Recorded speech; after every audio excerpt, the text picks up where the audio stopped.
drawing people over here in the first place. Clear the Democrats are not addressing anything, but I'm really glad to see that there are some governors and some leaders that are taking matters into their own hands because they need to. They need to protect and defend their states. Well, Mark Brnovich, the Attorney General of Arizona, joins us now. Hi, sir. Thanks so much for taking time for us. This is now essentially pitting President Biden's executive prerogative against states' prerogative to protect their own security interest. Who do you see coming out on top here ultimately? Well, thank you, Jillian, for having me. And I think the first thing we always need to start with is, what does the Constitution say?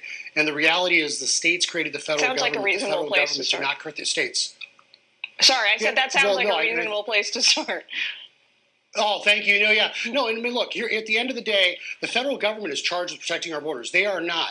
The states have the right to have militias. We have the right to have, historically, law enforcement, public health and safety was left to the states. The Biden administration has advocated their responsibility. They've incentivized people coming here. We have record amount of people trying to cross our border illegally.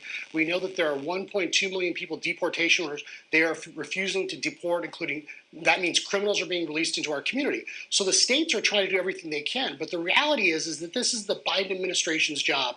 And one of the things that worries me so much, Jillian, about this letter, and one of our lawsuits against the Biden administration, emails had come out that during Black History Month, activists had sent the White House urging them emails and letters saying to stop deportations, and they did. So they're not listening to ICE, they're not listening to law enforcement, they're listening to activists. And so I think this is a bad sign that the Biden administration is going to cave again to the far left wing of the party, and that's going to result in people in the United States getting hurt.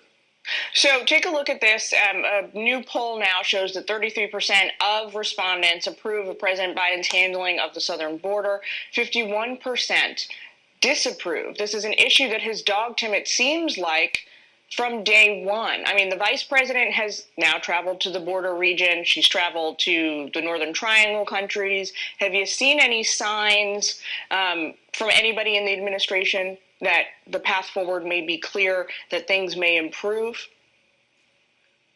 No, I think if by any objective standard, whether you look at the numbers, whether you look at the spike in fentanyl coming across our border, whether you look at decrease in drug prices, which means there's more supply, the Biden administration has empowered the cartels. They've made our communities more dangerous by allowing criminals or those charged with crimes into our communities, and it's only going to get worse. Look, I don't care about the polls. I don't look at those. What I do care about is protecting hardworking Arizona and American taxpayers. And I am telling you, there's going to be fiscal costs associated with this, and there's going to be human tragedy costs associated with it, whether that's the increase in overdose deaths, whether it's the increase of drug dependency because what the cartels are doing, or whether it's, God forbid, one of these criminals being released hurting you or one of your family members. The Biden administration has advocated their responsibility. So we've also learned here at Fox News that the White House and the Attorney General, Merrick Garland, are eyeing the possibility of taking multiple other states to court now over these new election laws. In addition to Georgia, it could likely include your state.